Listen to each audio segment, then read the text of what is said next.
Welcome to day 3 of the Judge Code Challenge. And for all of you men and women of faith, mature in your walk and in your relationship as a kingdom builder, I welcome you to join me for this Bible study through the chapter of Proverbs chapter 16.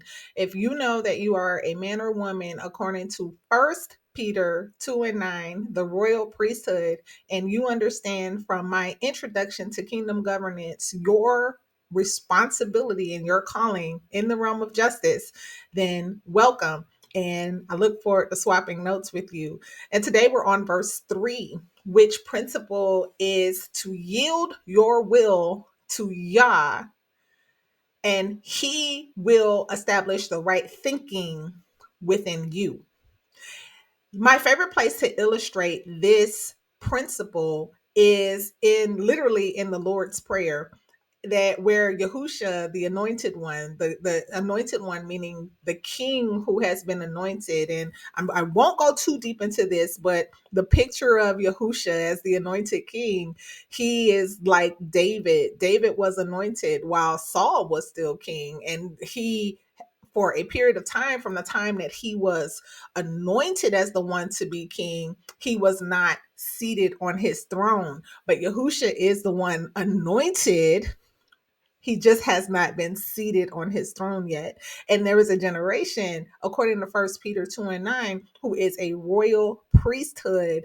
We are the stewards of the kingdom while awaiting him to take his throne. And so he taught a petition. Petition is a word that we use in the law that illustrates where a person comes and appeals to the authority of a king for the king to involve himself in justice for the person who is making the petition. So when we're talking about the Lord's Prayer, then we're talking about a legal process, how to petition the king. How do you petition the king?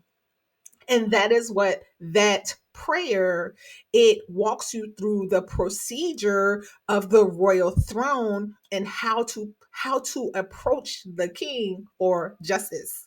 So in that prayer, our Father who art in heaven, hallowed be your name. I am acknowledging and I am respecting the authority you have as the most high, the highest authority in all heaven and earth to do justice and to do what is right. Your justice is perfect. Your word is perfect. Your law is perfect. And there is nothing but truth and love in you. And therefore, you are the only one who is qualified to judge the right way.